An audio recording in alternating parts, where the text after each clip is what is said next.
Hola, hola, soy Urquidi de Juan Diego Network. Ya sabes, traemos casi 80 podcasts ya que creamos, que producimos gratis para ti y para tantos otros latinos de todo el mundo.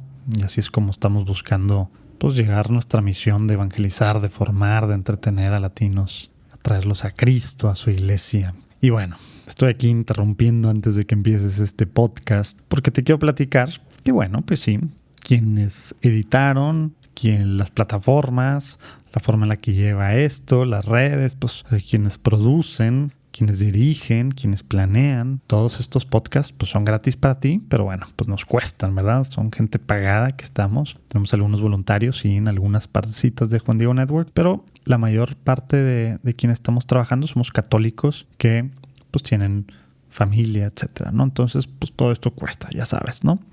Entonces, en vez de cobrártelo a ti para que pueda haber contenido gratis, vamos a estar teniendo espacios, sobre todo aquí antes de comenzar, como en este podcast, donde vamos a estar promoviendo alguna organización católica, productos católicos, cosas que al final nosotros creemos que son buenas para ti, para otros católicos que puedes compartir, si no para ti, para tú mismo consumir, sí para recomendar, ¿no?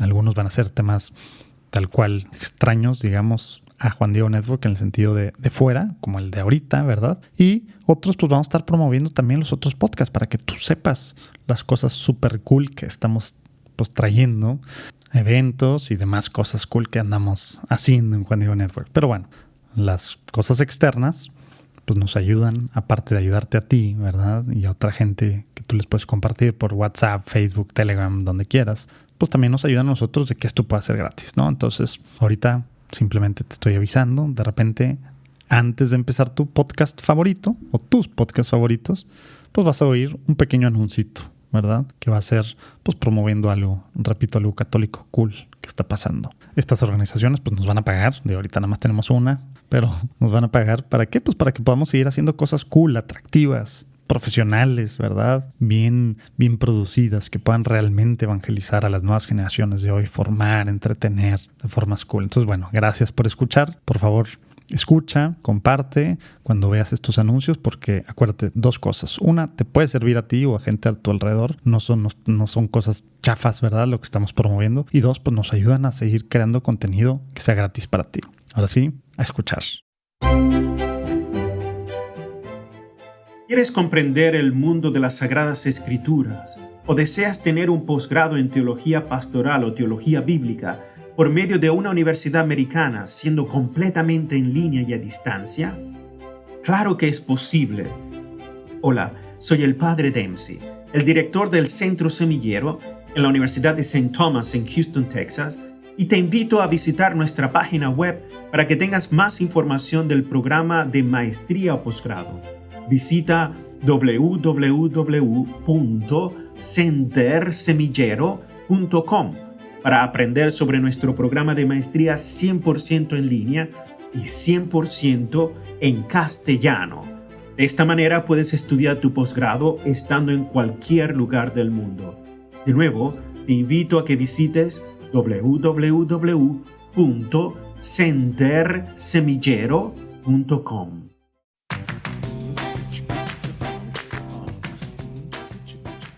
¿Qué tal, podescuchas? Bienvenidos a un nuevo episodio de su podcast Entrevistando a los Padres de la Iglesia. La entrevista de hoy está genial. Nuestro invitado es San Ireneo, uno de los grandes padres de la iglesia. Sus enseñanzas son muchísimas, en verdad. Nos aventamos varios días de investigación en sus escritos. Así se nos fue la vida entera, pero va a valer muchísimo la pena. Todo lo que nos comentó sobre el famoso gnosticismo te va a encantar, y la parte en la que hablamos del plan salvífico de Dios y el porqué de la expulsión del paraíso está para chuparse los dedos. Así es que sin más, te invito a que te pongas cómodo y disfrutes de esta entrevista. San Ireneo, bienvenido a nuestro podcast. Muchísimas gracias, mano. Qué gusto estar acá contigo y la audiencia. Realmente es un privilegio para mí. No, hombre, el privilegio es nuestro, de verdad. No quepo de la emoción por estar sentado aquí contigo. Bueno, o sea, yo acá y tú allá, pues ya sabemos que hay espacio-tiempo entre nosotros. Pero déjame decirte que ahora que me puse a hacer mi investigación para la entrevista, me quedé en shock al ver todas las enseñanzas que dejaste para la iglesia. De verdad, es impresionante todo lo que escribiste. Venga. Pues solo tuve la bendición de que Dios me utilizara mucho para dar a conocer su mensaje. Pero pues la verdad es que no hice nada que otros hermanos no hubieran hecho. Bueno, eso no quiero avergonzarte más, pues, así es que mejor comenzaré ya con las preguntas, ¿va? Va, me parece perfecto. Primero, ¿dónde y cuándo naces? Nací en un lugar llamado Esmirna, lo que hoy ustedes conocen como Izmir, en Turquía. Okay. No sé si has visitado. Y se cree que nací entre el año 135 y 140. Vaya bendición nacer ahí, ¿no? Digo, yo no sé si sabías, soy baterista. En esa zona se hacen muchos platillos para las baterías. Turquía es muy famoso por eso, por la artesanía de platillos para las baterías. Pero aparte, según entiendo, tuviste la oportunidad de convivir con San Policarpo, que también andaba por esos rumbos. Sí, de hecho, acá en el cielo de repente pues volteo a verte y pues ¿qué andas haciendo? Y pues sí te veo ahí como que muy interesado en la batería. Pero sí, bueno, sí me tocó ahí convivir un poco con Policarpo. El Poli le decíamos, no tienes idea, no tienes idea de cuánto le agradecí a Dios por esa oportunidad. El Policarpo tuvo una fe como pocos y aunque pues la verdad es que no era de un perfil muy público, tipo, no sé, San Ignacio, cada palabra que salía de su boca te llenaba el corazón. Imagínate todo lo que tenía para contarte. Si de primera mano convivió con el apóstol Juan, pasar tiempo con él era como sentarse a escuchar a las historias de tu abuelo. De verdad es que era increíble, llenas de aprendizajes y las aventuras espirituales. Siempre enseñó lo que aprendió de los apóstoles en persona y pues imagínate pues la riqueza de todas sus palabras. Claro. Y no solo fue un discípulo de los apóstoles, también vivió muchos que habían visto... Y no solo fue un discípulo de los apóstoles, no, más bien también él vivió con muchos que habían visto al Señor. Incluso fue establecido por los apóstoles mismos como obispo de Asia. Órale. ¿Sabías eso? No me la sabía. Sí, en la iglesia de ahí de Esmirna. Ah, sí, Esmirna con Izmir, ¿no? Así, esquina con esquina. Ándale. No, me imagino que debió de haber sido alucinante poder convivir con él y escuchar todas esas anécdotas y experiencias. Oye, pues hoy en día se te conoce a ti como San Ireneo de León. Me imagino que no es tu signo zodiacal. Platícanos un poco sobre tu llegada al obispado de esa ciudad, de Lyon, allá en Francia. Bueno, ahora Francia. Bueno, el tema de cómo llegué de Esmirna a Lyon, pues básicamente se acabó todo el vodka Esmirna y pues dije, no, pues tengo que irme a otro lado a seguirla. No es cierto. Pues mira, si quieres, mejor lo dejamos pasar. Te contaré esta historia en otro momento, okay, si no quieres meterte en esos relatos. No queremos pasar vergüenzas aquí. Pero ya, mira, ya estando en Lyon más o menos por el año 177, si no me equivoco, la comunidad de la ciudad me pidió que le llevara una carta al Papa Eleuterio, allá en Roma. Okay. Y mientras yo estaba en Roma, por órdenes del emperador Marco Aurelio, se llevó a cabo una matanza en Lyon. ¿No te tocó la matanza? Sí, ya sabes, o sea, de esas veces que hasta te quejas de que te mandaron a hacer algo y resulta que al final pues no estuvo tan mal que te tocara a ti hacer. Sí, pues sí. ¿Y qué sucedió luego? Fue una tragedia, me enteré de que murieron como 48 hermanos de la comunidad y a nuestro obispo Potino solamente lo llevaron preso. Pero ya era grande, rondaba como los 90 años de edad y pues como podrás imaginar las condiciones en las que lo tenían no eran las mejores, ¿sabes? Así que, pues, la verdad es que no resistió mucho. Los maltratos que recibió ahí en la prisión acabaron con él. Entonces, cuando tú vuelves... Sí, cuando yo vuelvo a la ciudad, ya se quedó sin obispo y me toca a mí asumir el mando. Órale, pues, me imagino que fue todo como muy providencial, ¿no? Pues sí, totalmente, no me cabe la menor duda de eso. Fíjate que gracias a los mismos testimonios que tú dejaste y que el gran historiador Eusebio se dio a la tarea de compartirlos, pues nos hemos enterado de algunos datos muy interesantes sobre ti. ¿Así? ¿Como qué? Ok. Cuéntame. Pues, por ejemplo, sabemos que dormías con calcetines puestos, que eras de esos raros, ¿no? Pero no. No te creas. Eso luego ya está entre los chismes de, los padres de la iglesia con Pati Chapoy y cosas así, ¿no? Pero no. Por ejemplo, pues supimos que tú redactaste una pequeña lista de los sucesores de San Pedro como obispos de Roma hasta Eleuterio, que fue el papa por ahí en los años en que hiciste el escrito, más o menos. Sí, sí hice esa lista. Es más, si mi memoria no me falla, los papas que incluyeran Lino, que por cierto, San Pablo lo menciona en su segunda carta a Timoteo, Lino le sucede a Anacleto y en tercer lugar, desde los apóstoles, deja el episcopado a Clemente, quien también había visto a los bienaventurados apóstoles, estuvo con ellos y todavía estaba pues en sus oídos la predicación de ellos y ante sus ojos pues toda su tradición. Okay. A Clemente le sucede Evaristo y a Evaristo Alejandro, luego fue nombrado Sixto, el sexto de los apóstoles. Obvio. Qué tino, ¿no? Claro, qué coincidencia. Exacto. Después Telesforo también fue martirizado con gloria, a continuación Higinio, luego Pío, después Aniceto, y tras suceder Sotero a Aniceto, llegó Eleuterio, al que le tocó el lugar 12º entre los apóstoles, desde los apóstoles. Órale, qué buena memoria tienes, ¿eh? Ni creas, lo que pasa es que acabo de desayunar con todos ellos hace unos días y nos pusimos a recordar viejas anécdotas. Entonces traigo la información fresca en la cabeza. Ah, bueno, ya me habías dejado acá con la boca abierta por un momento. Oye, ¿y sabías que esa lista es uno de los documentos más antiguos que nos ayudan a respaldar la sucesión apostólica que caracteriza a la iglesia hasta hoy en día? Pues después me di cuenta de eso, pero en su momento yo solo lo hacía el recuento por mera practicidad. Realmente a todos nos era útil saber cómo iba avanzando la cosa, no teníamos tan arraigado el hábito israelí de la tradición oral y pues siempre era mejor tener las cosas por escrito en la medida de lo posible, ¿sabes? Pero en ningún momento pensé que esa lista llegaría a servir para tanto. Sí, tus escritos nos han ayudado muchísimo, no solo en asuntos teológicos. Por ejemplo, también han dado mucha luz a la investigación histórica de la iglesia. Ah, pues qué bendición. Sí, la verdad que sí, ¿eh? Oye, y bueno, pasando ya al tema de tu obra y las enseñanzas que nos dejaste, bendito Dios, nos han llegado hasta estos días 2 obras tuyas: Contra las herejías, la primera, y luego La exposición de la predicación apostólica. La primera, para quien no la conoce, es una gran obra apologética con la que hiciste una gran defensa de la fe ante los asaltos de los herejes a la verdadera doctrina. Y la segunda sirvió para exponer con gran claridad las verdades de la fe. De hecho, a esta última, en ciertos círculos, se le considera como el más antiguo catecismo de la doctrina cristiana, déjame decirte. ¿En serio? No lo sabía. Sí. Nuestro querido Papa Emérito, Benedicto XVI, utilizó esas mismas palabras en una catequesis que hizo sobre tu vida y obra.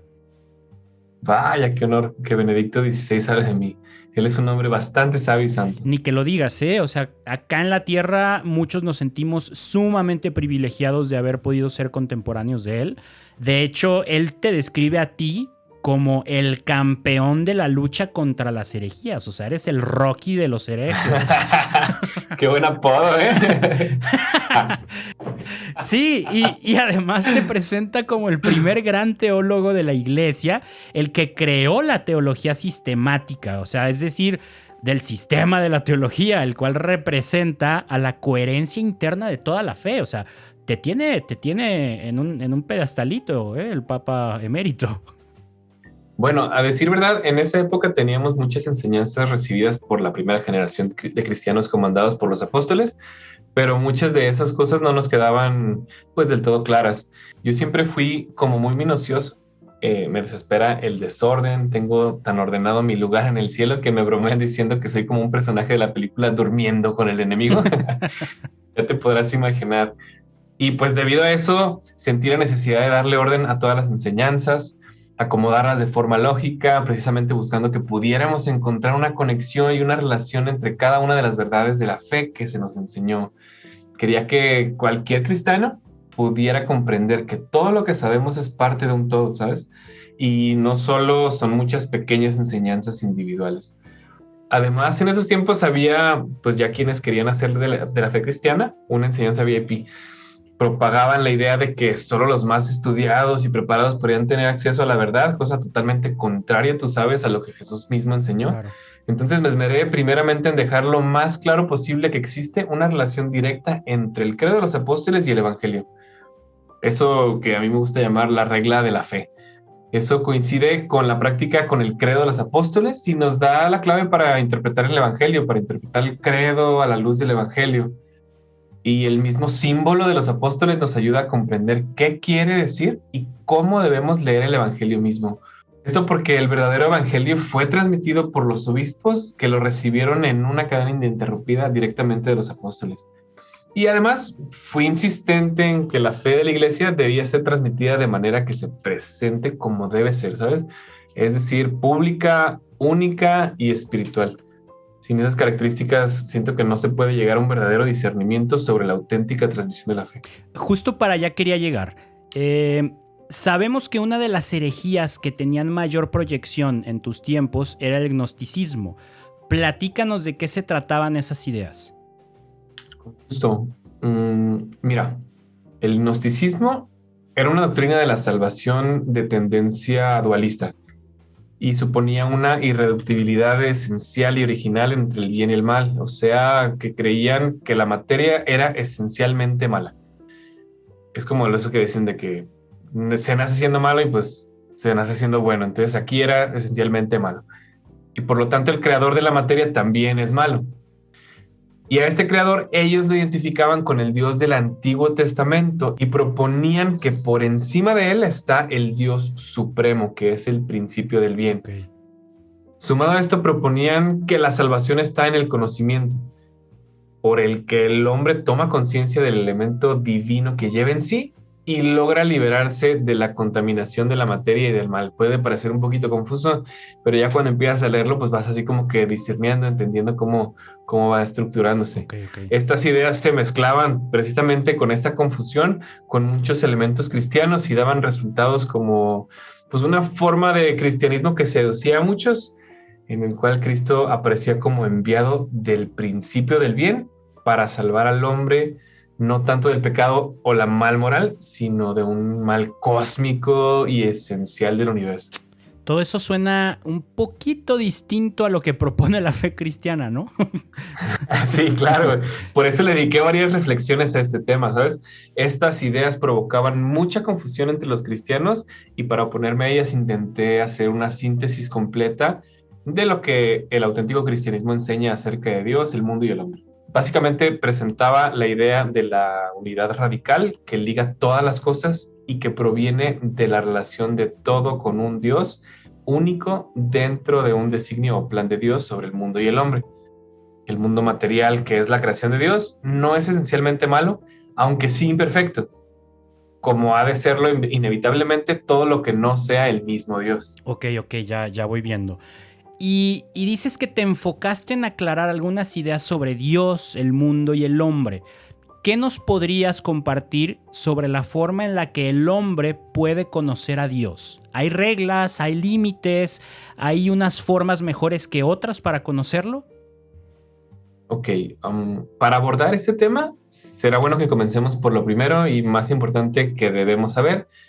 Dios, el creador que hizo el cielo y la tierra y todo lo que en ellos hay, y de quien sabemos que no hay nada por encima o más allá de él, hizo todas estas cosas por su propia y libre decisión, sin que nadie lo empujara a ello, pues sabes que él es el único Dios, el único Señor, Creador, Padre y soberano de todo. Es él quien da la existencia a todas las cosas. Y contemplando esto es imposible que logremos conocer a Dios en su misma grandeza, ya que el Padre no puede ser medido. Pero en su amor, que es lo que nos va llevando hacia el mismo Dios por medio del Verbo, los que le obedecen van continuamente descubriendo que existe un Dios de tanta grandeza. O sea que como persona no nos es posible conocerlo, pero sí a través de su amor. Sí y no. Es a través de su amor y de su infinita bondad como Dios puede llegar a ser conocido por el hombre. Pero recuerda que entre distintas razones, la encarnación de Dios en la persona de Jesucristo también nos sirve para poder conocerlo de una forma en la que nuestros sentidos puedan asimilarla. Y además también, pues sabemos que ese amor vivo entre Dios Padre y Dios Hijo se vuelve una persona a la que llamamos Espíritu Santo. Ok, creo que voy entendiendo un poquito mejor. Ahora, Ya que vamos entendiendo ese poquito mejor, la forma en la que Dios se da a conocer al hombre, me gustaría intentar entender el porqué de que Dios busque relacionarse con el hombre. ¿Qué podemos saber o qué podemos contemplar en torno a esta pregunta que muchos nos hacemos? Bueno, antes que nada, yo te propondría que cambies el por qué por un para qué. El por qué nos ayuda pues a voltear hacia atrás y el para qué nos ayuda a voltear hacia adelante. Okay. Los porqués nunca suelen ser tan interesantes ni enriquecedores. En realidad, no hay nada que podamos hacer para mejorarlos ni tienen forma de determinar nuestra participación en la cuestión en turno. En cambio, los para qué sí que son interesantes. Esos nos ayudan... Esos nos dan un norte de lo que podemos esperar y pueden servir de impulso para sumarnos en la búsqueda de ese para qué. Ok, entonces la pregunta sería, ¿para qué se relaciona Dios con nosotros? ¿Estás preguntando si esa sería la pregunta o ya me estás preguntando eso? Sí, eso último que dijiste, mejor. Ok. La respuesta corta es que Dios creó al hombre para conferirle sus beneficios, pero déjame explicarlo más a detalle. Okay. En un principio, Dios creó a Adán no porque tuviera la necesidad del hombre, sino para tener en quién depositar sus beneficios. Y de igual forma, no nos pidió que lo obedeciéramos porque tuviera necesidad de nuestros servicios, sino para procurarnos la salud a nosotros. ¿Hasta ahí vamos bien? Creo que sí. Ok. Porque obedecer al Salvador es participar en la salvación y seguir a la luz es tener parte en la luz. Porque los que están en la luz no iluminan ellos a la luz, sino que son iluminados y reciben de ella resplandor. Ellos no prestan beneficio alguno a la luz, sino que recibiendo beneficios son iluminados por la luz. Y de esa manera, el servir a Dios no es hacer a Dios un beneficio, ni tiene Dios necesidad de las atenciones de los hombres, al contrario. Él da a los hombres que le siguen y le sirven en la vida la incorrupción y la gloria eterna. Si Dios nos pide a los hombres que le sirvamos, es porque siendo bueno y misericordioso quiere beneficiar a aquellos que perseveren en su servicio. Pero hablando de la forma en la que el hombre se relaciona con Dios, si Dios no necesita de nosotros, podemos pensar que tampoco necesita que nosotros hagamos las cosas de una forma determinada, ¿no? Así es. Entonces, ¿por qué a lo largo de la historia de nuestra relación con Dios siempre se han utilizado reglas y parámetros bien definidos sobre el cómo hacer las cosas que nos relacionan con Él? Me imagino a qué te refieres a cosas como la liturgia. Así es, desde tiempos de los patriarcas, en el caso de nuestra religión monoteísta y todo este rollo, nuestra relación con Dios se ha visto rodeada de reglas. Uno podría pensar que como Dios no tiene necesidades, no habría por qué tener tantas reglas para relacionarnos con Él. Bueno, Dios desde un principio creó al hombre como objeto de su liberalidad y eligió a los patriarcas para su salvación. Iba preparando a su pueblo, enseñándolo a ser dócil ante Dios, iba disponiendo a los profetas para acostumbrar al hombre sobre la tierra a soportar su espíritu y a tener comunicación con Dios. No es que él tenga necesidad de nada, sino que ofrecía su comunicación a los que necesitan de él. Exacto. Así es, y siempre haciéndose presente. A los que en Egipto no veían, él mismo les servía de guía. A los que en el desierto estaban inquietos les dio una ley sumamente apropiada. A los que entraron a la tierra buena les dio una herencia digna. A los que se convierten al Padre les sacrifica el ternero cebado y les da el mejor vestido. Establecía para el pueblo la ley y todo el servicio del culto. Pero insisto, no porque tuviera una necesidad de todas estas cosas, lo hacía para ir educando al pueblo, siempre dispuesto a volver a los ídolos, disponiéndoles con muchas intervenciones a permanecer firmes y a servir a Dios. Por ese tipo de cosas accesorias los llamaba a las cosas principales, es decir, por las cosas figuradas a las verdaderas, por las temporales a las eternas, por las carnales a las espirituales, por las terrenas a las celestiales, etc. Entonces, por medio de todas estas figuras, ritos y leyes, el hombre va aprendiendo a amar a Dios, a temer alejarse de él y a perseverar en su servicio. Y así se entiende que la ley es para el hombre un aprendizaje, a la vez una profecía de lo venidero. ¿Qué impacto darnos cuenta de que lo que regularmente vemos como reglas que nos limitan, pues realmente son indicaciones que nos ayudan a llegar de forma más directa a donde queremos llegar, ¿no? O sea, no son, pues a final de cuentas no son cosas que nos quiten la libertad, sino que nos ayudan a aprovechar esa libertad. Sí, espérate, o sea, aceptar que estas reglas son para ayudarnos a llegar a nuestro destino se nos complica tanto porque perdemos de vista ese destino al que Dios nos invite. ¿Y cuál dirías tú que es ese destino? Dios, yo lo pondría así, Dios quiere divinizar al ser humano.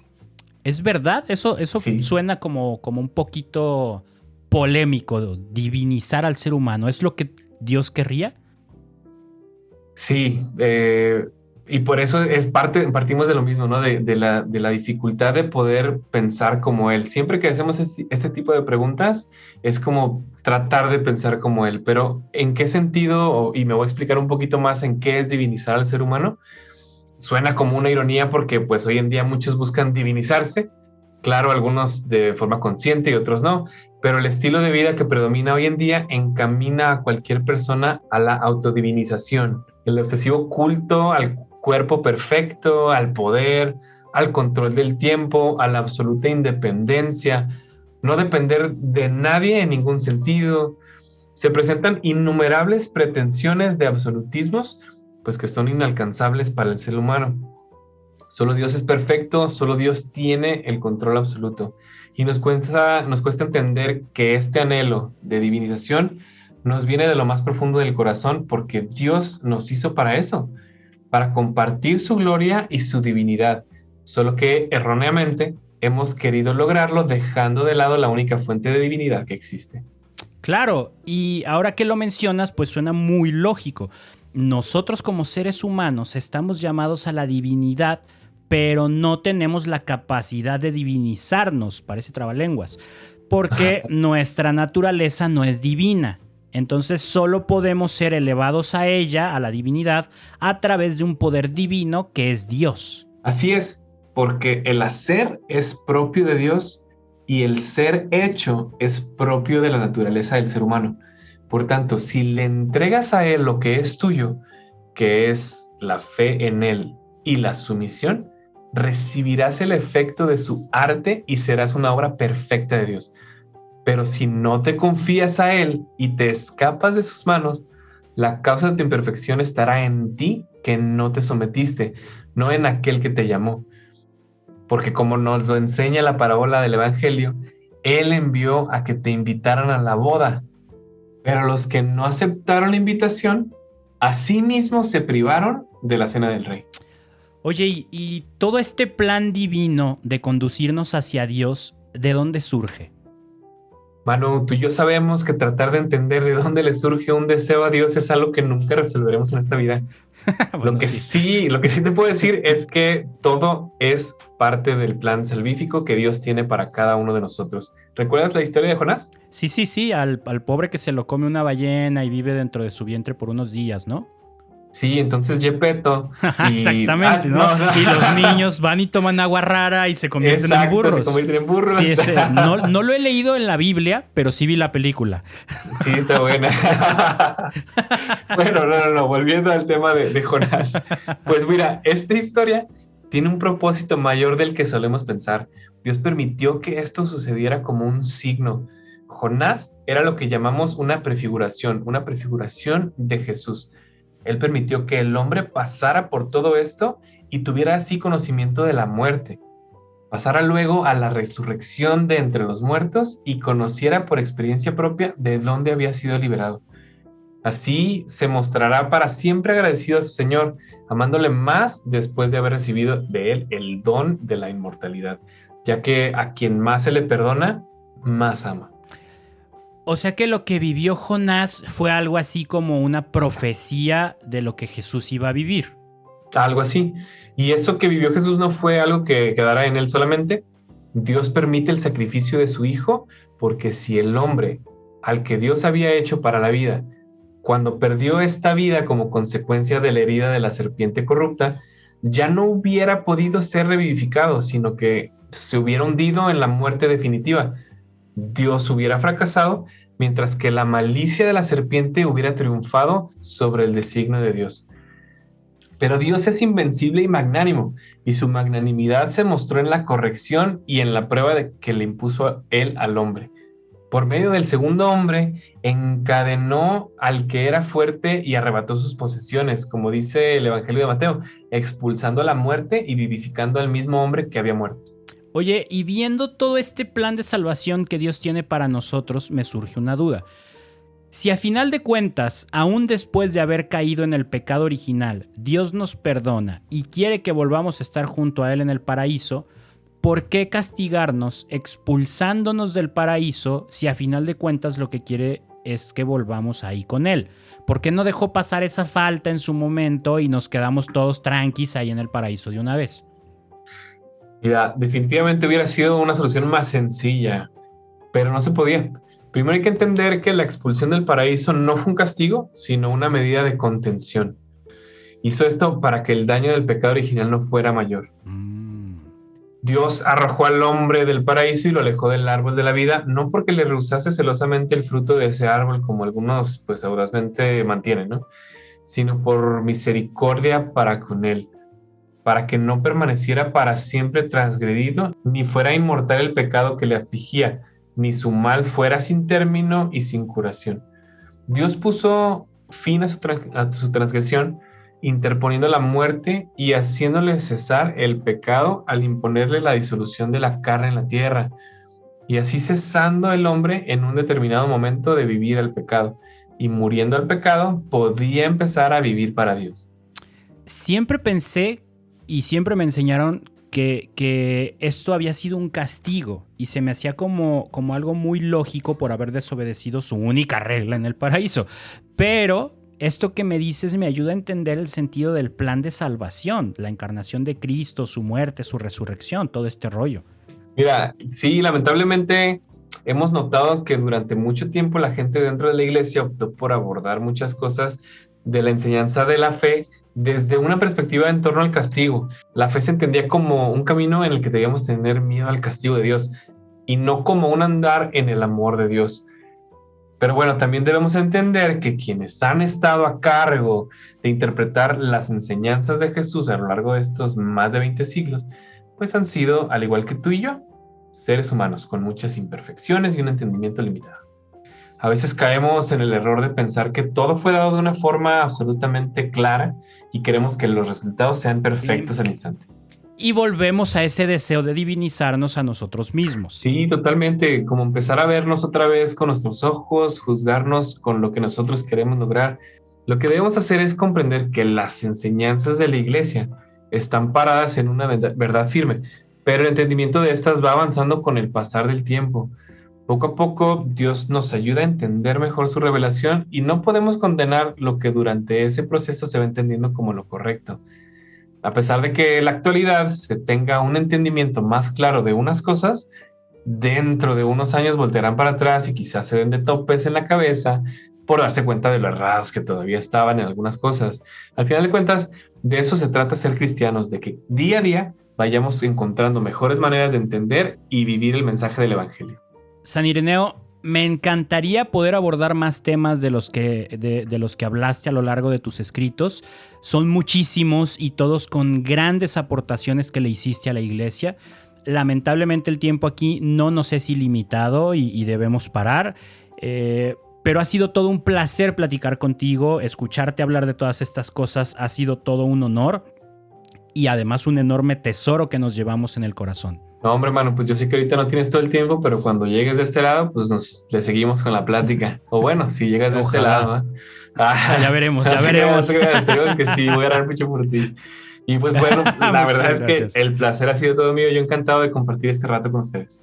Bueno, pues de nuevo muchísimas gracias por tu tiempo y tu sabiduría, San Ireneo. También te agradecemos mucho a ti que nos estás escuchando y ya sabes, no te pierdas la siguiente entrevista que tendremos, que nuestro invitado será San Clemente de Alejandría y nos esperan grandes aprendizajes también con él.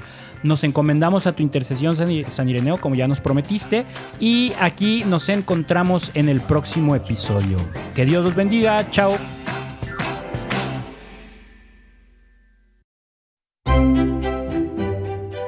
¿Estás buscando una universidad de prestigio y acreditada en Estados Unidos que ofrezca programas de posgrado de calidad en español y accesibles 100% en línea? Con el Centro Semillero de la Universidad de St. Thomas, que se encuentra en Houston, Texas, has llegado al lugar indicado. Si quieres estudiar tu posgrado en la Maestría de Artes en Sagradas Escrituras o en la Maestría de Artes en Teología Pastoral, estos son los requisitos que debes tener. Primero, tener una licenciatura universitaria, es decir, un bachelor's degree o una carrera profesional terminada en cualquier rama o disciplina del saber, ya sea de tu país o de los Estados Unidos. Segundo, querer vivir mejor el llamado a la santidad en relación con Dios a través del estudio y del servicio que obtienes de este estudio. Tercero, buscar servir en la construcción del reino a nivel de la iglesia y la sociedad, es decir, en relación con el prójimo, siendo un educador o siendo un ministro especializado a nivel académico dentro de la iglesia. Cuarto, seguir nutriendo y enriqueciendo tu fe en tu relación con Dios a nivel personal por medio del estudio académico y de la espiritualidad que surge de este estudio. Por tanto, todos los profesores de nuestro programa de maestría tienen el nivel de doctorado, es decir, tienen un PhD o tienen un doctorado pontificio. Nuestro programa es 100% en línea, es 100% en español y al terminar exitosamente este posgrado, tendrás 100% un título acreditado a nivel nacional en los Estados Unidos. Por eso te invito a visitar nuestra página para que tengas más información del programa de maestría posgrado. Visita www.centersemillero.com para aprender sobre nuestro programa de maestría que es 100% en línea y 100% en español. De esta manera puedes estudiar tu posgrado estando en cualquier lugar del mundo. De nuevo, te invito a que visites www.centersemillero.com.